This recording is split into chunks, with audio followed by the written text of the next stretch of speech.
एक पाव आलू बुखारा लिया है, उसको मैंने गर्म पानी में 2-3 घंटे के लिए भिगो दिया है। इमली 1 पाव, उसको भी मैंने 2-3 घंटे के लिए भिगो दिया।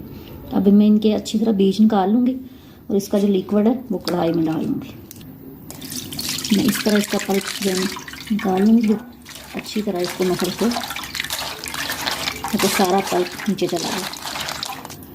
इमली का पल्प मैं निकाल लिया। अब मैं आलू बुखारा का भी ऐसे ही करूँगी, कभी अच्छी तरह मैं जोड़ लूँगी ताकि सारा पल्प नीचे चला जाए। तब मैं इसमें आध पाव गुड़ या हस्बे ज़रूरत में डाल दूँगी। मैं थोड़ी सी 1 टेबल स्पून इसमें चीनी शामिल कर दी। 1/2 टीस्पून मैं सुरख मिर्च शामिल करूँगी पिसी हुई। नमक अपने टेस्ट के मुताबिक, थोड़ा सा इसमें मैं काला नमक शामिल किया है। 1/2 टीस्पून मैंने कुटी हुई सुरख मिर्च, ज़ीरा 1 टीस्पून मोटा मोटा कुटा हुआ, थोड़ी सी मैं हल्दी शामिल कर दूँगी, फिर थोड़ा सा मिक्स गरम मसाला है वो भी शामिल कर दूँगी। अब इसको मैं पकने दूँगी ताकि जो गुड़ है वो मेल्ट हो जाए और ये आहिस्ता आहिस्ता गाढ़ी हो जाए।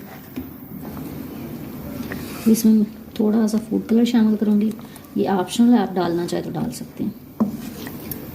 हल्का सा सिरका, आधे टीस्पून से भी कम। अब मैंने 1 चम्मच कॉर्नफ्लोर लिया है, थोड़ा सा पानी लिया है, वो शामिल कर दूँगी ताकि थोड़ी सी गाढ़ी हो जाए। मज़ेदार आलू बुखारा और इमली की खट्टी मीठी चटनी तैयार है। उम्मीद है आपको अच्छी लगेगी, आप ज़रूर ट्राई करें। रमज़ान स्पेशल आलू बुखारा और इमली की चटनी तैयार है, हर चीज़ के साथ ट्राई करें।